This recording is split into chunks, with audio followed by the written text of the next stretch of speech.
What's going on, everybody? It's Friday night here at the Hanson Homestead. I am in my feed shed, feed slash brooder shed. I already kind of started. I was kind of cleaning, sweeping the floor. I got my electric fences stacked up out of the way. It's officially spring tomorrow. I'm going to get feed tomorrow morning, so I figured why not get this set up. It was in the winter we only have egg birds, so we don't have egg feed here. So I only have the 2 totes of feed. So I only have those. I had everything else buried, had stuff on top of them.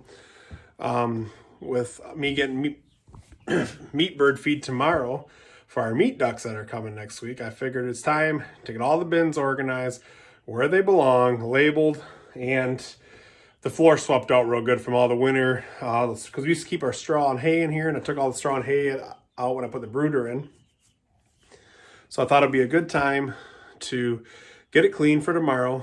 So I got 4 of these bins. I'd like to get a couple more because this year for our meat birds, we're going to do batches of 50 instead of 25.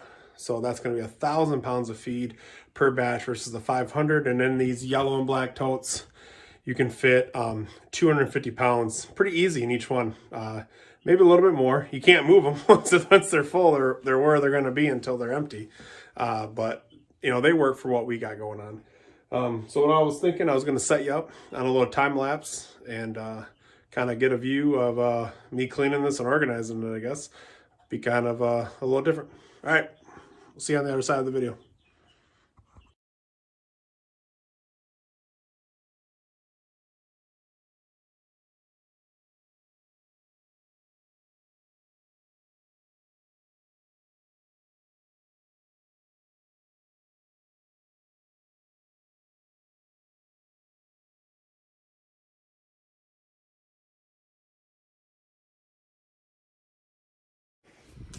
All right, it's clean.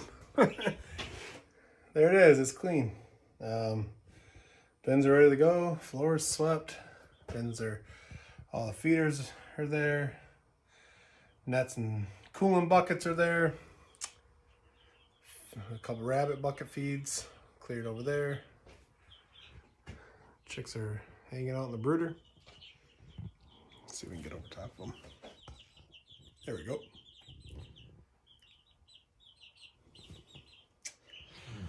They're getting big. We got 10 new chickens today. It's a little dark outside right now, so we're gonna go look at them now. But Janelle's dad got rid of his chickens that he had. He had them last year. They're the same age as our egg layers from last spring. 10 of them. So we picked those up today. There's I think there's 5 Isobrowns and 5 Golden Lights Wyandottes. I'm just gonna go 5 each because there's 10 birds and I thought there was 5 each, but I could be wrong. So some more brown egg layers for us. We'll get them on camera tomorrow. They're in the pig pen. You know how we made the raking back in episode 2. We made the raking for the rabbits and chickens to work together to make compost. That's where they're gonna spend some time. They're probably gonna spend, I don't know, a few days there. They're stressed out from the move. We had to go catch them today. Me and the kids went and caught them. Guess we should have probably videotaped that. That was pretty funny. So right now they're separate. They'll spend a few days there, get used to us here. We fed them. We got them some water. They're on wood chips. They're already tearing into the deep bedding. One thing I don't have for them, I don't have roosting bars in there, and I don't have egg nesting boxes due to the fact that it's for pigs. So bummer. They'll be fine. They're heavily secured, so I don't think they'll have that stress. They'll feel safe. I can put some makeshift roosting bars tomorrow if I feel like it needs to happen, and some nesting boxes. We can get something done tomorrow if we have to. That's it for today. I'm kind of rambling now. Already got it all the stuff that was on the floor, fill the wheelbarrow. We're going to go dump that, and after that we're going to shut the coops and call it a day, and we'll be back with you tomorrow morning when we come out and start our Saturday morning out here feeding animals. All right, talk to you later.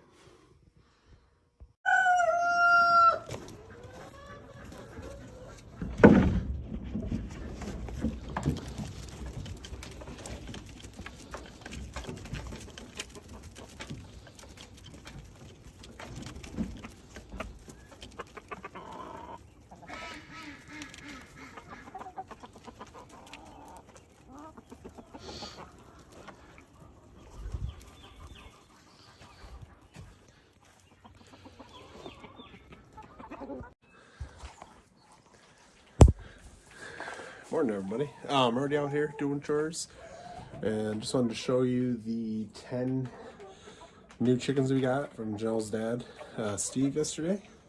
As you can see, 6 Isa Browns, 4 Golden Lace Wyandottes.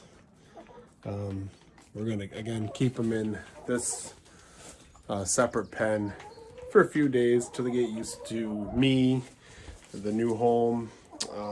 They're a little stressed out from traveling, and then what we're gonna do is open that little door right there at night. Best time to do it at night. Chickens don't really move a lot and they're sleeping. We're gonna take one by one and we're gonna put it in that door. So in the morning when they wake up, our older flock will have new friends. Coco will have new hens to hit on, and the hens will have new sisters to hang out with. There'll be some pecking order for a few days. I'm sure there'll be lots of noise and pecking, somewhat looking fighting, but that's just them getting used to each other and telling who's the boss of who and who's in line and where they rank. All right, I already fed the main flock. Gonna go feed the ducks now, and then the baby chicks, and then we'll catch you back up after that. All right, just got done feeding the babies. Some of them are kind of looking pretty cool feather-wise. Anyway, about to go to the feed store. We're going to get meat feed. It's a high-protein feed that we use for our meat chickens, and we're going to use it for our meat ducks. Not only that, since it's a high protein, it doubles as a good chick feed. So these guys over here will benefit from it, along with the meat ducks. We're gonna pick up 500 pounds of it today, and then next week the meat ducks come. We're getting 10 meat ducks. They're the jumbo Pekin. They should get shipped on Wednesday, so maybe by Friday we'll have them here. And if we do get them then, they'll be right in here with these guys. I'm thinking about putting like a little divider wall up to separate them. But honestly, the baby ducks are probably as big as some chickens. So I'm not sure. They may be okay together. We'll wait and see. Baby ducks make a mess though. So I might want to keep that mess separate from the chickens. Anyway, we're gonna go get the feed. And then we may run to Home Depot and get a couple more feed bins, because I want to get 2 more, because in about a month we're getting our first batch of meat chickens, and we're gonna be getting 1,000 pounds of feed for 50 birds, and that should last their whole 8 weeks for all 50. If that's the case, we don't got enough bins to store all that, and with all being stored in a bin, you're gonna have a lot of issues with mice and chipmunks. So we try to reduce that. We do have them still, but we try to reduce that with keeping them locked up in bins, not in bags that mice can get into and chew through easy. All right, we'll talk to you when I get back. Can you carry that? Oh, you're so strong. You carry it that far? Oh, he's so tired out. No, not. Okay, carry it. Too heavy? Here, I'll carry it. Me and Brock are putting some new wood chips on the baby brooder. Let's put it in there, and then we'll get in there and dump it, okay? Oh, we'll put it in there like that. Okay, we are putting wood chips in here. I put in 3 5-gallon buckets last night. Come on, Brock. And because it was starting to smell a little bit. When it smells, you know you're due for another layer. Once we get the ducks, once these guys move out, we'll take a shovel and we'll stir all this up, add a little water, and then once it gets deep enough, we'll start to build compost and producing heat, and then you'll have heat from the bottom and the top for your brooder.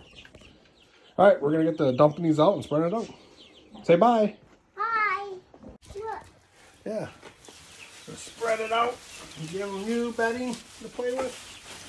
Maybe they'll find some new buggies in there, huh? Yeah. Yeah. Yeah. Yeah, good job. All right, look at this spot. We gotta spread it out. Spread it out. out. Spread out. All right, we're gonna do this about 3 more times. That's the gist of it. I'm not gonna videotape the rest of it, but we're gonna go fill these 2 buckets again, and probably 1 more time after that, and get them all sorted. Got crazy hat hair right now. All right, talk to you guys later. So, working on the garden bed here. We put our leaves here in the fall, raked them all here. See, they're dead. Because it's wood chip out here. It was out where the wheelbarrow is. I've been working on it. You can kind of see where I'm spreading it. So the goal is to try and get the rest of this spread out over this 50 by 50 square. And then once that's done, there's 1 garden bed leaning up against the pole over there. Put 20 of those garden beds on top of them. Then fill them with dirt. It's about 55. It's about 2:30 in the afternoon Saturday. Sweating.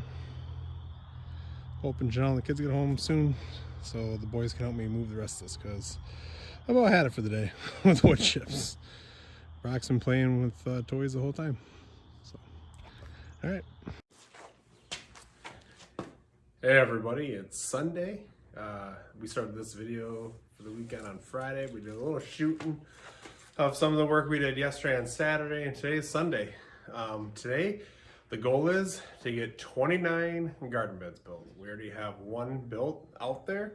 That was in the video yesterday. Today we're gonna do the other 29. So I'm already starting to cut some wood for it. I added a little piece to my sawhorses so I could lay out the 4x8 frame of the box. So let me put you down here and we'll lay it up and then I'll show you. Okay, so they're laid on their backs right now. I can't figure out how to get there. You go. So now I just gotta stand them up, screw them together, and we got a bed. So we're gonna put three holes. We're gonna pre-drill 3 holes so it doesn't split, and then we're going to use 2-inch. I think it's 2-inch. I don't know where the box is somewhere. The box. I'll get the box out here. 2-inch screws, 3 2-inch screws on each side, and I think it'll be good enough. Next year, if we add on, this year we're only going to do 1 level, just to save on costs the initial year. It's a good 6-inch bed. If we wanted to make it taller next year, what I'm going to do is I'll take 2x2 pieces and I'll put one in the corner, and then I'll put one in the middle on each side and probably on the ends for strength to hold the 2 sections together. All right, I'll set you up and I'll put you on a time lapse as I build a couple. Won't put you on a time lapse for all of them, just a couple, and then you kind of see how it goes. All right.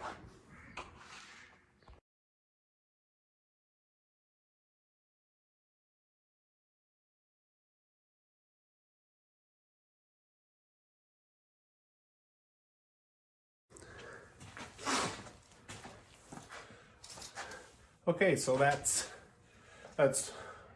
bed number 2. 28 more to go. I'm not gonna videotape all of it. What I'll do is I'll build them and then I'll get you guys back on when we're out there laying them out in the garden bed. At the beginning of that time lapse, you saw me take this board off. I put it. You can see how they have some bark on some of them. These are grade 2 cedar boards.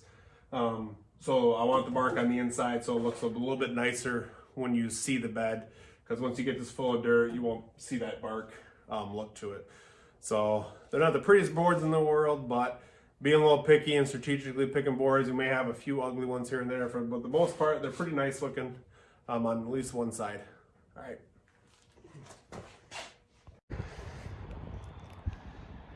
There it is, 30 boxes. Now we just have to level them and get dirt.